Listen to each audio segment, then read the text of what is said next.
Belfast is inextricably linked to an author whose gritty and witty thrillers have been made into numerous TV shows, like Murphy's Law, starring James Nesbitt. My job right now, the only job, is to find Kim Goodall. But it's nearby in the seaside town of Bangor where he learned his craft.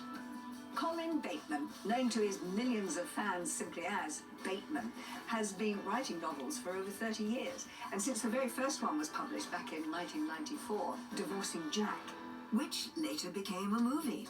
Colin still lives in Bangor, which in the 80s and 90s, when he was growing up, felt somewhat shielded from the violence that was taking place just up the road in Belfast. Colin, it is lovely to walk down this quiet suburban street because we've stopped actually outside the house where you grew up. This was my world. I mean, it was so peaceful, it was so quiet. You know, it had everything. It was idyllic. At what point in your life did you realise that you could capture that whole feeling of Northern Ireland and put it down on paper? I always wanted to be a writer, just from a very early age. My dad got me a job interviewing the local newspaper, and that just opened up a whole world of possibilities. Let's go visit. Let's do it. Colin got the job and, at age 17, started working here at the County Down Spectator in Bangor. You must have been thrown in at the deep end, coming into a newspaper. What was it like for you? You were just given stories to do. You'd have to phone up complete strangers and ask really difficult questions in front of everybody. You know, you just melt in your seat.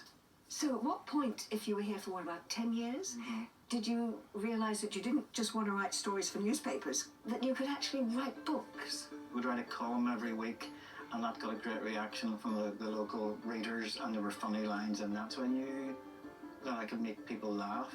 Where was the inspiration for the stories coming from? I mean, the old saying is write about what you know. Yeah.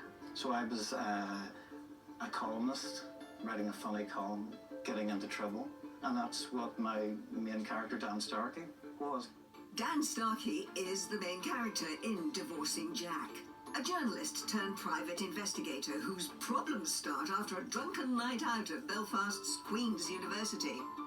Colin has moved increasingly into writing for TV and film, with hits such as The Journey, centred around Ian Paisley and Martin McGuinness meeting for the first time to discuss peace in Northern Ireland, to the Hollywood comedy thriller, Driven. It must be a joy as a writer when you have created a character through words on a page, to see that character brought to life. Oh, it's fantastic. At the end of the day, I'm just sitting at basically my kitchen table making stuff up, and then I hand it over and somebody else does all the hard work and breathes life into it. Most recently, Colin has adapted a short story that he wrote 9 years ago for radio into a 4-part BBC drama. Are you okay? Yeah. Right, that's the inside. Dead and Buried is a psychological thriller set on the border between Northern Ireland and the Republic of Ireland. Colin and I are going to his favourite Belfast bookshop to meet actor Annabelle Scholey, who plays Kathy, a school teacher who, in a twist of fate, meets the man who killed her brother, played by Colin Morgan. You all right? Yeah. And it's your job, Annabelle, to actually bring that character to life. So what did you think about it when you read it on the page? Such a brilliant challenge for me. Being Northern Irish, the character's bipolar, she goes through extreme trauma, she's brilliantly funny, she follows her impulses. It's kind of an actor's dream, really. Well, thank you both so much. I've enjoyed talking to both of you. I'm going to leave you with many of the books that actually have your name on the spine. It's been an absolute delight to meet Colin, who so seamlessly and successfully adapts his work, the stories about the city that he clearly loves so much, into just about any medium.